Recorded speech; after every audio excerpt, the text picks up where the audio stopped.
ರಾಜ್ಯ ಬಿಜೆಪಿಯಲ್ಲಿ ಒಂದು ಮೇಜರ್ ಸರ್ಜರಿ ಆಗುವ ಸಾಧ್ಯತೆ ಇದೆ. ಈ ಸರ್ಜರಿಯ ಪ್ರಕಾರ ನೀವು ಊಹೆಗೂ ತೆಗೆದುಕೊಳ್ಳದ ಹೆಸರುಗಳು ರಾಜ್ಯದ ಬಿಜೆಪಿಯ ಅಧ್ಯಕ್ಷ ಗಾದಿಯನ್ನ ಏರುವ ಸಾಧ್ಯತೆಗಳಿದೆ. ಯಾರಾಗ್ತಾರೆ ಬಿಜೆಪಿಯ ನೂತನ ಸಾರಥಿ ಎನ್ನುವ ವಿಚಾರವನ್ನ ಈ ವಿಡಿಯೋದಲ್ಲಿ ಮಾತಾಡೋಣ. ನಮಸ್ಕಾರ, ಇದು ಕನ್ನಡ ನ್ಯೂಸ್. ನಾನು ಪ್ರಣು ತಾರ್ಗಾಣಿಕ.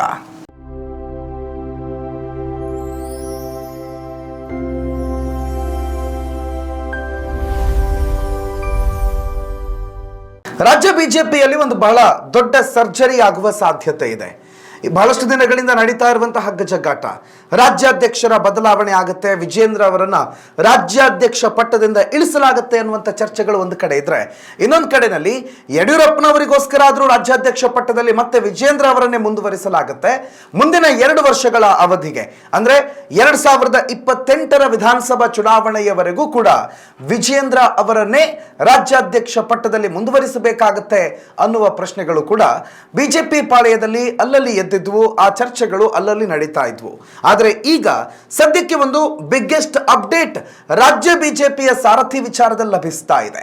ರಾಜ್ಯ ಬಿಜೆಪಿ ಅಧ್ಯಕ್ಷರಾಗಿರುವ ವಿಜೇಂದ್ರ ಅವರನ್ನ ಪಟ್ಟದಿಂದ ಕೆಳಗಿಳಿಸುವುದರ ಜೊತೆಗೆ ಹೊಸ ಅಧ್ಯಕ್ಷರ ಆಯ್ಕೆ ಪ್ರಕ್ರಿಯೆಯು ಕೂಡ ಒಂದು ವೇಗವನ್ನ ಪಡೆದುಕೊಂಡಿದೆ. ಹಾಗಾದ್ರೆ ಈ ಬಾರಿ ರಾಜ್ಯ ಬಿಜೆಪಿಯ ಚುಕ್ಕಾಣಿಯನ್ನ ಹಿಡಿಯುವ ಸಾರಥಿ ಯಾರಾಗಬಹುದು? ಯಾವ ಲೆಕ್ಕಾಚಾರದಲ್ಲಿ? ಜಾತಿ ಸಮೀಕರಣದಲ್ಲೋ, ಸಮುದಾಯದ ಬೆಂಬಲದ ವಿಚಾರದಲ್ಲೋ, ಅಥವಾ ನಾಯಕತ್ವದ ವಿಚಾರದಲ್ಲೋ, ಹೇಗೆ ಯಾವ ಸಮೀಕರಣದಲ್ಲಿ ಈ ರಾಜ್ಯಾಧ್ಯಕ್ಷರ ಆಯ್ಕೆ ಆಗುತ್ತೆ ಅನ್ನುವಂಥ ಪ್ರಶ್ನೆಗಳು ಕೂಡ ನಮ್ಮ ಮುಂದಿದೆ. ಅದಕ್ಕೆ ಬಿಜೆಪಿ ಈ ಬಾರಿ ಒಂದು ಅಚ್ಚರಿಯ ನಿರ್ಣಯವನ್ನ ಕೈಗೊಳ್ಳುವ ನಿರೀಕ್ಷೆ ಇದೆ. ಹೌದು, ಈವರೆಗೆ ರಾಜ್ಯದ 2 ಪ್ರಬಲ ಸಮುದಾಯಗಳಾಗಿದ್ದ ಒಕ್ಕಲಿಗ ಮತ್ತು ಲಿಂಗಾಯತ ಕಾಂಬಿನೇಷನ್ ನಲ್ಲೇ ರಾಜ್ಯಾಧ್ಯಕ್ಷರ ಆಯ್ಕೆ ಮತ್ತು ವಿಪಕ್ಷ ನಾಯಕರ ಆಯ್ಕೆ ಆಗ್ತಾ ಇತ್ತು.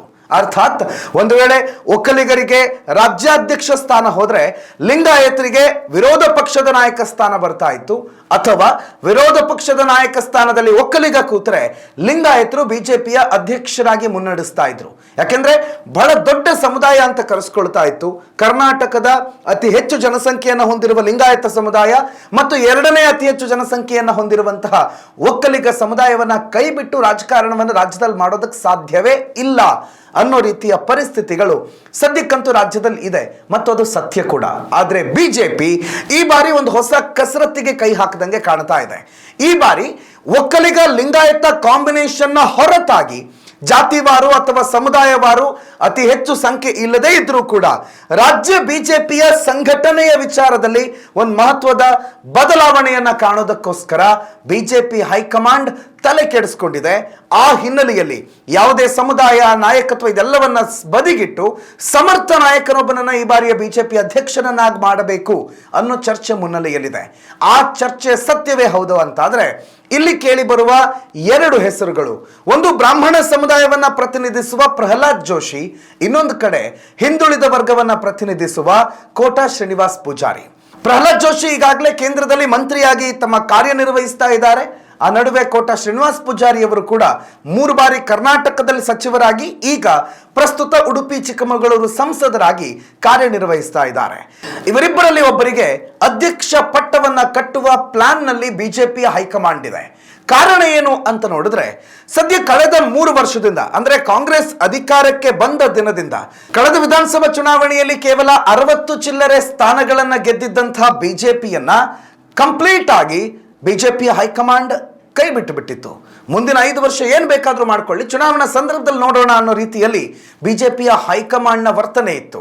ರಾಜ್ಯದಲ್ಲಾಗುವ ಯಾವುದೇ ವಿಚಾರಗಳಲ್ಲಾಗ್ಲಿ ಹೋರಾಟಗಳಲ್ಲಾಗ್ಲಿ ಬಿಜೆಪಿ ಒಂದು ದೃಢ ನಿರ್ಧಾರವನ್ನ ಕೈಗೊಳ್ಳೋದ್ರಲ್ಲಿ ಅಷ್ಟು ಸಫಲತೆಯನ್ನ ಕಂಡದ್ದಿಲ್ಲ. ಅದ್ರ ಜೊತೆಗೆ JDS ಜೊತೆಗಿನ ಮೈತ್ರಿಯೂ ಕೂಡ ರಾಜ್ಯ ಬಿಜೆಪಿಯ ವರ್ಚಸ್ಸನ್ನ ರಾಜ್ಯ ಮಟ್ಟದಲ್ಲಿ ಸ್ವಲ್ಪ ಕಡಿಮೆ ಮಾಡಿತ್ತು ಅಂತಂದ್ರೆ ತಪ್ಪಲ್ಲ. ಆ ನಡುವೆ ಹೈಕಮಾಂಡ್ ಗಮನ ಕೊಡ್ತಾ ಇಲ್ಲ, ಕರ್ನಾಟಕದ ಇಶ್ಯೂಗಳ ಬಗ್ಗೆ ತಲೆ ಕೆಡಿಸ್ಕೊಳ್ತಾ ಇಲ್ಲ, ಮತ್ತು ಕೆಲವೊಂದು ರೆಬಲ್ ನಾಯಕರು, ಕೆಲವೊಂದು ನಾಯಕರ ಹೇಳಿಕೆಗಳು, ಅದಕ್ಕೆ ಬಹಳ ಲೇಟ್ ಆದಂತಹ ಪ್ರತಿಕ್ರಿಯೆ, ಲೇಟ್ ಆದ ಉಚ್ಚಾಟನೆ, ಇದನ್ನೆಲ್ಲ ಮಾಡಿ ಕರ್ನಾಟಕವನ್ನ ಕಡೆಗಣಿಸಿದ್ದ ಕೇಂದ್ರದ ಬಿಜೆಪಿ ಈಗ ಚುನಾವಣೆಯ ಹೊಸ್ತಿಲಲ್ಲಿ ಒಂದು ಬಹಳ ಮಹತ್ವದ ನಿರ್ಧಾರವನ್ನು ಕೈಗೊಳ್ಳಬೇಕು. ಆ ನಿರ್ಧಾರ ಮುಂದಿನ ಚುನಾವಣೆಯಲ್ಲಿ ಬಿಜೆಪಿಯನ್ನ ಅಧಿಕಾರದ ಗಾದಿಯಲ್ಲಿ ಕೂರಿಸಬೇಕು ಅನ್ನುವ ಮಟ್ಟಿಗೆ ಲೆಕ್ಕಾಚಾರದಲ್ಲಿದೆ. ಆ ಹಿನ್ನೆಲೆಯಲ್ಲಿ ಆ ಒಂದು ಗುರಿಯನ್ನ ಸಾಧಿಸುವ ಕಾರಣದಿಂದಾಗಿ ಪ್ರಹ್ಲಾದ್ ಜೋಶಿ ಅಥವಾ ಕೋಟಾ ಶ್ರೀನಿವಾಸ್ ಪೂಜಾರಿ ಅವರನ್ನ ಈ ಅಧ್ಯಕ್ಷ ಸ್ಥಾನಕ್ಕೆ ಆಯ್ಕೆ ಮಾಡಲಾಗುತ್ತೆ ಅನ್ನುವ ಚರ್ಚೆಗಳು ಕೇಳಿ ಬರ್ತಾ ಇದೆ. ಪ್ರಹ್ಲಾದ್ ಜೋಶಿ ರಾಜ್ಯ ಬಿಜೆಪಿಯ ಒಬ್ಬ ಹಿರಿಯ ನಾಯಕ, ಕೇಂದ್ರದಲ್ಲಿಯೂ ಕೂಡ ಕರ್ನಾಟಕವನ್ನ ಪ್ರತಿನಿಧಿಸುವ ಹಿರಿಯ ಬಿಜೆಪಿಗ ಅಂತಂದ್ರೆ ತಪ್ಪಲ್ಲ. ಪ್ರಹ್ಲಾದ್ ಜೋಶಿ ಅವರ ಸಮುದಾಯ ಬ್ರಾಹ್ಮಣ ಸಮುದಾಯಕ್ಕೆ ಸೇರಿರೋರು, ಅತಿ ಹೆಚ್ಚಿನ ಸಂಖ್ಯೆಯ ಜನ ಸಮೂಹವೇನು ಕರ್ನಾಟಕದಲ್ಲಿ ಇಲ್ಲ. ಆದರೆ ಸಂಘಟನೆಯ ವಿಚಾರ ಬಂದಾಗ ಪಕ್ಷವನ್ನ ಒಗ್ಗೂಡಿಸುವ, ಪಕ್ಷದ ಎಲ್ಲರ ಜೊತೆಗೆ ಒಂದೊಳ್ಳೆಯ ಸಂಬಂಧವನ್ನ ಹೊಂದಿರುವಂತಹ ನಾಯಕರ ಪಟ್ಟಿಯನ್ನ ತೆಗೆದಾಗ ಆ ಪಟ್ಟಿಯ ಟಾಪ್ 5 ನಲ್ಲಿ ಪ್ರಹ್ಲಾದ್ ಜೋಶಿ ಖಂಡಿತ ಇದ್ದೇ ಇರ್ತಾರೆ. ಅದ್ರ ಜೊತೆಗೆ RSS ನ ಬ್ಯಾಕ್ಗ್ರೌಂಡ್ ಇದೆ, RSS ನ ಕಾರ್ಯಕರ್ತ ಅನ್ನುವಂತ ಹಿನ್ನೆಲೆಯಲ್ಲೂ ಕೂಡ ಅವರಿಗೆ ಅಧ್ಯಕ್ಷ ಗಾದಿಯನ್ನ ಕೊಡೋದು ಸೂಕ್ತ ಅಂತ ಕೇಳಲಾಗ್ತಾ ಇದೆ. ಅದ್ರ ಜೊತೆಗೆ ಬ್ರಾಹ್ಮಣ ಸಮುದಾಯ ಮೊದಲಿನಿಂದಲೂ ಬಿಜೆಪಿಯ ಜೊತೆಗಿರುವ ಒಂದು ಪ್ರಮುಖ ಸಮುದಾಯ ಆಗಿರೋದ್ರಿಂದ ಆ ಸಮುದಾಯಕ್ಕೊಂದು ಪ್ರಾತಿನಿಧ್ಯವನ್ನ ಕೊಡುವ ರೂಪದಲ್ಲಿ ರಾಜ್ಯದಲ್ಲಿ ಬಿಜೆಪಿಯನ್ನ ಕಟ್ಟಬೇಕು ಅನ್ನುವ ಲೆಕ್ಕಾಚಾರದಲ್ಲಿ ಹೈಕಮಾಂಡ್ ಇದೆ. ಇನ್ನೊಂದು ಕಡೆ ಕೋಟಾ ಶ್ರೀನಿವಾಸ್ ಪೂಜಾರಿ MLC ಆಗಿ, ಸಚಿವರಾಗಿ 3 ಬಾರಿ ಕರ್ನಾಟಕ ರಾಜ್ಯದ ಮಂತ್ರಿಗಳಾಗಿ ಬಹಳಷ್ಟು ಉತ್ತಮ ಕೆಲಸವನ್ನ ಮಾಡಿ ಬಿಜೆಪಿಯನ್ನು ಬಿಡಿ ಕಾಂಗ್ರೆಸ್ಸಿಗರು ಕೂಡ ಕೊಂಡಾಡುವಂತಹ ರೀತಿಯಲ್ಲಿ ಅಧಿಕಾರವನ್ನ ನಡೆಸಿದ್ದಾರೆ ಅನ್ನುವಂಥ ಒಂದು ಹೆಗ್ಗಳಿಕೆ ಅವರ ಪಾಲಿಗಿದೆ. ಯಾರು ವೈರಿಗಳೇ ಇಲ್ಲ ರಾಜಕಾರಣದಲ್ಲಿ ಕೋಟಾ ಶ್ರೀನಿವಾಸ್ ಪೂಜಾರಿ ಅವರಿಗೆ ಅನ್ನುವ ಚರ್ಚೆಗಳು ಕೂಡ ಪ್ರಸ್ತುತದಲ್ಲಿದೆ. ಅದೇ ರೀತಿಯಲ್ಲಿ ಕಾರ್ಯನಿರ್ವಹಿಸಿ ಕಳೆದ ಬಾರಿಯ ಉಡುಪಿ ಚಿಕ್ಕಮಗಳೂರು ಲೋಕಸಭಾ ಚುನಾವಣೆಯಲ್ಲಿ ಸ್ಪರ್ಧೆ ಮಾಡಿ ಇಲ್ಲಿಂದ ಉಡುಪಿ ಚಿಕ್ಕಮಗಳೂರು ಲೋಕಸಭಾ ಕ್ಷೇತ್ರದ ಸಂಸದರಾಗಿ ಈಗ ಸದ್ಯ ದೆಹಲಿಯಲ್ಲಿ ತಮ್ಮ ಕಾರ್ಯಭಾರ ಮಾಡ್ತಿದ್ದಾರೆ. ಅವರ ಕಾರ್ಯಾವಧಿಯಲ್ಲಿ ಉಡುಪಿಯ ಬೇಕಾದಂತಹ ಪ್ರಮುಖ ರಸ್ತೆಯ ಕೆಲಸಗಳು, ಬಹಳ ವರ್ಷಗಳಿಂದ ನೆನಗುದಿಗೆ ಬಿದ್ದಿದ್ದಂಥ ಹಲವು ಕೆಲಸಗಳನ್ನ ಮಾಡಿ ಮುಗಿಸುವ ಮತ್ತು ಬಹಳ ವೇಗದಿಂದ ಅದನ್ನು ಕಂಟಿನ್ಯೂ ಮಾಡ್ತಾ ಇರುವಂತಹ ಹೆಗ್ಗಳಿಕೆ ಕೂಡ ಅವರಿಗಿದೆ.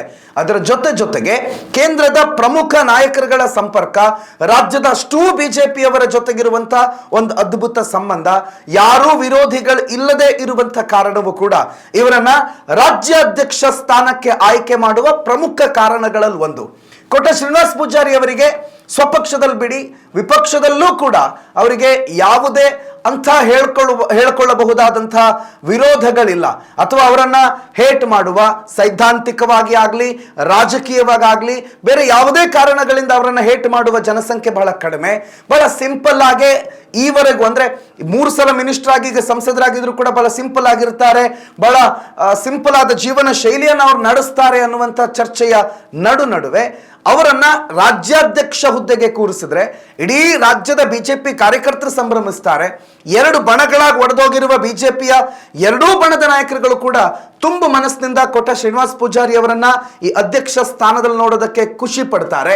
ಅದರ ಜೊತೆಗೆ ಸಂಘಟನೆಯ ವಿಚಾರ ಅಂತ ಬಂದಾಗ್ಲೂ ಕೂಡ ಒಳ್ಳೆಯ ಸಂಘಟನೆ ಮಾಡುವ ಚತುರತೆ ಕೋಟಾ ಶ್ರೀನಿವಾಸ್ ಪೂಜಾರಿ ಅವರಿಗೆ ಇದೆ ಅಂತ ಹೇಳಲಾಗುತ್ತೆ.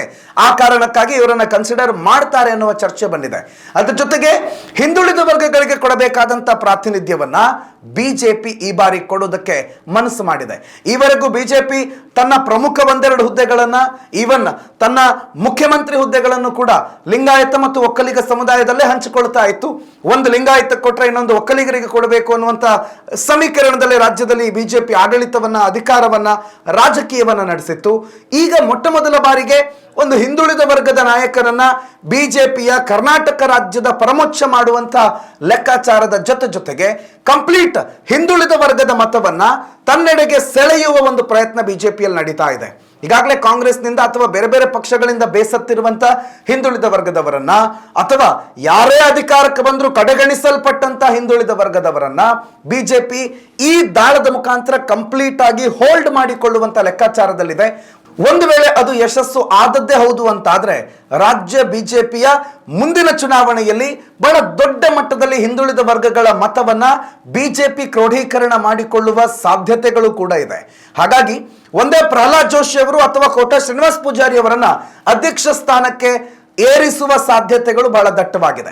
ಇನ್ನು ಇವರಿಬ್ಬರಲ್ಲಿ ಯಾರಾಗಬಹುದು ಅನ್ನುವಂಥ ಲೆಕ್ಕಾಚಾರವನ್ನು ನಾವು ತೆಗೆದಾಗ ಪ್ರಹ್ಲಾದ್ ಜೋಶಿ ಅಥವಾ ಕೋಟಾ ಶ್ರೀನಿವಾಸ್ ಪೂಜಾರಿ ಅವರ ನಡುವೆ ಸಮರ್ಥತೆ ಅಥವಾ ನಾಯಕತ್ವ, ಪ್ರಬಲ ನಾಯಕ ಅನ್ನುವ ಪ್ರಶ್ನೆಗಳು ಬಂದಾಗ ಇಬ್ಬರು ಆ ತೂಕದಲ್ಲಿ, ಆ ತಕ್ಕಡಿಯಲ್ಲಿ ತೂಗುತ್ತಾರೆ.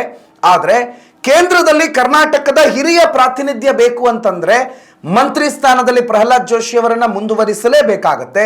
ಸದ್ಯ ಕೇವಲ ಸಂಸದರಾಗಿರುವಂತಹ ಕೋಟಾ ಶ್ರೀನಿವಾಸ್ ಪೂಜಾರಿ ಅವರನ್ನ ರಾಜ್ಯದ ಅಧ್ಯಕ್ಷ ಗಾದಿಗೆ ಕೂರಿಸೋದು ಸೂಕ್ತ ಅಂತ ಕಾಣುತ್ತೆ. ಸದ್ಯದ ಲೆಕ್ಕಾಚಾರವನ್ನು ಗಮನಿಸಿದಾಗ ಕೇಂದ್ರದಲ್ಲಿ ಬಿಜೆಪಿಯ ಪರ ಧ್ವನಿ ಎತ್ತುವ, ಕರ್ನಾಟಕ ರಾಜ್ಯದ ಸಮಸ್ಯೆಗಳನ್ನ ಅಥವಾ ಕರ್ನಾಟಕ ರಾಜ್ಯದಲ್ಲಿ ಬೇಕಾಗುವಂತ ಅಭಿವೃದ್ಧಿ ಕಾರ್ಯಗಳನ್ನ ಒಬ್ಬ ಮಂತ್ರಿಯಾಗಿ ಮಾಡಿಸಿಕೊಂಡು ಬರುವ ಮತ್ತು ಇಡೀ ಕರ್ನಾಟಕದ ಬಿಜೆಪಿ ಕೇಡರನ್ನ ಬಹಳ ಸಮರ್ಥವಾಗಿ ಕೇಂದ್ರದಲ್ಲಿ ಪ್ರತಿನಿಧಿಸುವ ಬಿಜೆಪಿಯ ನಾಯಕರುಗಳು ಯಾರ್ಯಾರು ಅಂತ ನೋಡಿದ್ರೆ ಹಿಂದೆ ಅನಂತ್ ಕುಮಾರ್ ಇದ್ರು, ಅವರನ್ನು ಬಿಟ್ಟರೆ ಈಗ ಸದ್ಯಕ್ಕೆ ಪ್ರಹ್ಲಾದ್ ಜೋಶಿ ಅವರೇ ಅಂತ ಕಾಣುತ್ತೆ. ಹಾಗಾಗಿ ಆ ಸ್ಥಾನದಿಂದ ಪ್ರಹ್ಲಾದ್ ಜೋಶಿ ಅವರನ್ನ ಪಲ್ಲಟ ಮಾಡಿದ್ರೆ, ಅವರನ್ನು ಇಲ್ಲಿಗೆ ತಂದು ಕೂರಿಸಿದ್ರೆ ಕರ್ನಾಟಕದ ಪ್ರಾತಿನಿಧ್ಯ ದೆಹಲಿಯಲ್ಲಿ ಕಡಿಮೆ ಆಗುವ ಸಾಧ್ಯತೆ ಇದೆ ಅಂತ ಕೂಡ ಒಂದು ಚರ್ಚೆ ಇದೆ. ಹಾಗಾಗಿ ಕರ್ನಾಟಕದ ಪ್ರಾತಿನಿಧ್ಯ ದೆಹಲಿಯಲ್ಲೂ ಇರಬೇಕು, ಅದ್ರ ಜೊತೆಗೆ ಕರ್ನಾಟಕ ರಾಜ್ಯದಲ್ಲೂ ಬಿಜೆಪಿ ದೊಡ್ಡ ಮಟ್ಟದಲ್ಲಿ ಬೆಳಿಬೇಕು ಅನ್ನುವ ಸಮೀಕರಣ ಲೆಕ್ಕಾಚಾರ ಬಂತು ಅಂತಂದ್ರೆ ಅಲ್ಲಿ ಕೋಟಾ ಶ್ರೀನಿವಾಸ್ ಪೂಜಾರಿ ಅವರಿಗೆ ರಾಜ್ಯಾಧ್ಯಕ್ಷ ಹುದ್ದೆಯನ್ನ ಕೊಟ್ಟು ಪ್ರಹ್ಲಾದ್ ಜೋಶಿ ಅವರನ್ನ ಅಲ್ಲಿಯೇ ಮಿನಿಸ್ಟರ್ ಆಗಿ ಉಳಿಸಿಕೊಳ್ಳುವ ಸಾಧ್ಯತೆ ಇದೆ. ಹಾಗಾದ್ರೆ ಹಿಂದುಳಿದ ವರ್ಗದವರಿಗೆ ಅಥವಾ ಬ್ರಾಹ್ಮಣರಿಗೆ ಮಣೆಯನ್ನ ಹಾಕೋದ್ರ ಜೊತೆಗೆ ಲಿಂಗಾಯತ ಸಮುದಾಯವನ್ನ ಅಥವಾ ಒಕ್ಕಲಿಗ ಸಮುದಾಯವನ್ನ ಕಡೆಗಣಿಸಿ ಬಿಟ್ರೆ ಅದು ಕೂಡ ಬಿಜೆಪಿಗೆ ದೊಡ್ಡ ಹೊಡೆತ ಆಗುತ್ತೆ.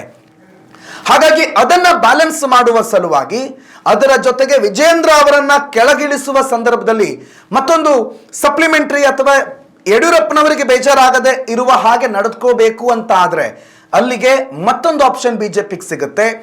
ವಿಜೇಂದ್ರ ಅವರನ್ನ ಕೆಳಗಿಳಿಸಿರೋದು ಮತ್ತು ಒಬ್ಬ ಲಿಂಗಾಯತ ನಾಯಕನನ್ನ ಮತ್ತೊಂದು ಉನ್ನತ ಹುದ್ದೆಗೆ ಕೂರಿಸಬೇಕು ಅನ್ನುವ ಎರಡೂ ಲೆಕ್ಕಾಚಾರಗಳ ಒಟ್ಟು ಮೊತ್ತ BY ರಾಘವೇಂದ್ರ. ಸದ್ಯಕ್ಕೆ ಶಿವಮೊಗ್ಗದ ಸಂಸದರಾಗಿ ಶಿವಮೊಗ್ಗ ಭಾಗದಲ್ಲಿ ಬಹಳ ದೊಡ್ಡ ಮಟ್ಟದ ಅಧಿಕಾರವನ್ನ ಅಥವಾ ಅಲ್ಲಿನ ಆಡಳಿತವನ್ನ ಸುಧಾರಿಸುವುದರಲ್ಲಿ, ಅಲ್ಲಿನ ಮೂಲಭೂತ ಸೌಕರ್ಯಗಳನ್ನ ಹೆಚ್ಚಿಸೋದ್ರಲ್ಲಿ, ಅತ್ಯದ್ಭುತ ರಸ್ತೆಗಳನ್ನ ಕಲ್ಪಿಸೋದ್ರಲ್ಲಿ, ಅದರ ಜೊತೆಗೆ ಅಲ್ಲಿರುವ ಅಪೂರ್ವವಾದಂಥ ವನ್ಯ ಸಂಪತ್ತನ್ನ ಕಾಪಾಡೋದ್ರಲ್ಲಿ BY ರಾಘವೇಂದ್ರ ಅವರ ಹೆಸರು ಬಹಳ ಮುಂಚೂಣಿಯಲ್ಲಿ ಕೇಳಿಬರುತ್ತೆ. ಯಡಿಯೂರಪ್ಪನವರ ಮಗ ಅನ್ನುವ ಕಾರಣಕ್ಕೂ ಕೂಡ BY ರಾಘವೇಂದ್ರ ಅವರನ್ನ ಕೇಂದ್ರದಲ್ಲಿ ಮಂತ್ರಿ ಮಾಡಿ ಯಡಿಯೂರಪ್ಪನವರಿಗೂ ಬೇಜಾರಾಗದೇ ಇರೋ ಹಾಗೆ ಒಂದ್ ಕಡೆ ಮಗುವನ್ನ ಚಿವುಟೋದು ಇವರೇ, ತೊಟ್ಲನ್ನ ತೂಗೋದು ಇವರೇ ಅನ್ನುವಂಥ ರೀತಿಯಲ್ಲಿ ಬಿಜೆಪಿ ನಡೆದುಕೊಳ್ಳುವ ಸಾಧ್ಯತೆ ಇದೆ. ಒಂದ್ ಕಡೆ ಲಿಂಗಾಯತ ಸಮುದಾಯಕ್ಕೆ ಪ್ರಾತಿನಿಧ್ಯ ಸಿಗಬೇಕು, ಯಡಿಯೂರಪ್ಪನವರ ಮಗನೊಬ್ಬರಿಗೆ ಒಂದು ಅಧಿಕಾರ ಅನ್ನುವಂಥ ಪಟ್ಟ ಇರಬೇಕು, ಅದರ ಜೊತೆಗೆ ಒಬ್ಬ ಸಮರ್ಥ ನಾಯಕ ಬೇಕು. ಈ ಮೂರೂ ಕಂಡೀಷನ್ಗಳಿಗೆ ಹೊಂದಾಣಿಕೆಯಾಗುವ ನಾಯಕ ಯಾರು ಕೇಳಿದ್ರೆ ಅದು ಖಂಡಿತ BY ರಾಘವೇಂದ್ರ. ಹಾಗಾಗಿ ಈ ಲೆಕ್ಕಾಚಾರದ ಜೊತೆಗೆ BY ರಾಘವೇಂದ್ರ ಅವರನ್ನ ಕೇಂದ್ರದಲ್ಲಿ ಮಂತ್ರಿ ಮಾಡುವ ಲೆಕ್ಕಾಚಾರಗಳು ಕೂಡ ಇದೆ. ಸೊ ಈ ಲೆಕ್ಕಾಚಾರಗಳು ಬಿಜೆಪಿಯಲ್ಲಿ ನಡೆದದ್ದೇ ಹೌದು ಅಂತಾದ್ರೆ ಮುಂದಿನ ಚುನಾವಣೆಗೆ ಇದು ಬಹಳ ದೊಡ್ಡ ಪ್ಲಸ್ ಆಗೋ ಸಾಧ್ಯತೆ ಇದೆ. ಮುಂದಿನ ಚುನಾವಣೆಯನ್ನೇ ಗಮನದಲ್ಲಿಟ್ಟುಕೊಂಡು ಈ ಎಲ್ಲ ಸರ್ಜರಿಯನ್ನ ಮಾಡೋದಕ್ಕೆ ಬಿಜೆಪಿ ಮುಂದಾಗ್ತಾ ಇದೆ. ಅದರ ಜೊತೆಗೆ DK ಶಿವಕುಮಾರ್ CM ಆಗಿ ಸದ್ಯ ಅಧಿಕಾರವನ್ನ ನಡೆಸ್ತಾ ಇರೋದ್ರಿಂದ ಕಾಂಗ್ರೆಸ್ ಕೈಯಲ್ಲಿರುವ ಅಧಿಕಾರವನ್ನ ಕಿತ್ತುಕೊಳ್ಳಬೇಕಾದ್ರೆ ಮುಂದಿನ ಟರ್ಮ್ನಲ್ಲಿ ಬಿಜೆಪಿ ಮತ್ತೆ ಅಧಿಕಾರವನ್ನ ಏರಬೇಕು ಅಂತಂದ್ರೆ ಈ ಕೆಲವು ಬದಲಾವಣೆಗಳನ್ನ ಮಾಡಲೇಬೇಕಾದ ಅನಿವಾರ್ಯತೆಯಲ್ಲಿ ಬಿಜೆಪಿ ಇದೆ. ಬಟ್ ಬಿಜೆಪಿ ಯಾರಿಗೂ ತರ್ಕಕ್ಕೆ ನಿಲುಕದ ಒಂದಿಷ್ಟು ಡಿಸಿಷನ್ಗಳೆಲ್ಲ ತೆಗೆದುಕೊಳ್ಳೋದ್ರಲ್ಲಿ ಎತ್ತಿದ ಕೈ. ನಾವೆಲ್ಲ ಲೆಕ್ಕಾಚಾರ, ನಾವೆಲ್ಲ ಅಂದಾಜು ಮಾಡೋದು ಅಥವಾ ಮಾಧ್ಯಮಗಳು ಹೇಳೋದು ಏನಿದೆ ಅದರ ತದ್ವಿರುದ್ಧವಾದ ನಿರ್ಧಾರಗಳನ್ನ ಬಿಜೆಪಿ ಹಲವು ಬಾರಿ ತೆಗೆದುಕೊಂಡಿದೆ. ಬಿಜೆಪಿಯಲ್ಲಿ ಹೀಗೇ ಆಗುತ್ತೆ ಅಂತ ಹೇಳೋದಕ್ಕೆ ಬಿಜೆಪಿಯ ಅಪ್ರತಿಮ ನಾಯಕರಿಗೂ ಕೂಡ ಸಾಧ್ಯ ಇಲ್ಲ ಅನ್ನುವ ರೀತಿಯಲ್ಲಿ ಬಿಜೆಪಿ ತನ್ನ ನಿರ್ಧಾರಗಳನ್ನ ಕೆಲವೊಂದು ಸಂದರ್ಭದಲ್ಲಿ ಬದಲಾವಣೆ ಮಾಡಿದ್ದನ್ನು ಕೂಡ ಕಂಡಿದ್ದೇವೆ. ಹಾಗಾಗಿ ಏನ್ ಬೇಕಾದ್ರೂ ಆಗಬಹುದು, ಆದ್ರೆ ಆಗುವ ಸಾಧ್ಯತೆ ಇದ್ರೆ ಈ ಸಾಧ್ಯತೆಗಳಿಗೆ ಬಹಳ ಹೆಚ್ಚಿನ ಪ್ರಾಶಸ್ತ್ಯ ಸಿಗಬಹುದು. ಈ ಬದಲಾವಣೆಗಳೇ ಬಹಳ ಪ್ರಮುಖವಾಗಿ ಆಗುವ ಸಾಧ್ಯತೆಗಳು ಜಾಸ್ತಿ ಇರಬಹುದು. ಆದ್ರೆ ಬಿಜೆಪಿಯಲ್ಲಿ ಏನ್ ಬೇಕಾದ್ರೂ ಯಾವಾಗ ಬೇಕಾದ್ರೂ ಆಗಬಹುದು ಅನ್ನುವ ವಿಚಾರದ ಜೊತೆಗೆ ಇದು ಸದ್ಯಕ್ಕೆ ರಾಜ್ಯ ಬಿಜೆಪಿಯ ಲೇಟೆಸ್ಟ್ ಅಪ್ಡೇಟ್ಸ್. ಇದೇ ರೀತಿಯ ಇನ್ನಷ್ಟು ಮಾಹಿತಿಗಳನ್ನ ಕೊಡ್ತಾ ಇರ್ತೀವಿ. ಇದು ವರ್ತಮಾನದ ಕೈಗನ್ನಡಿ.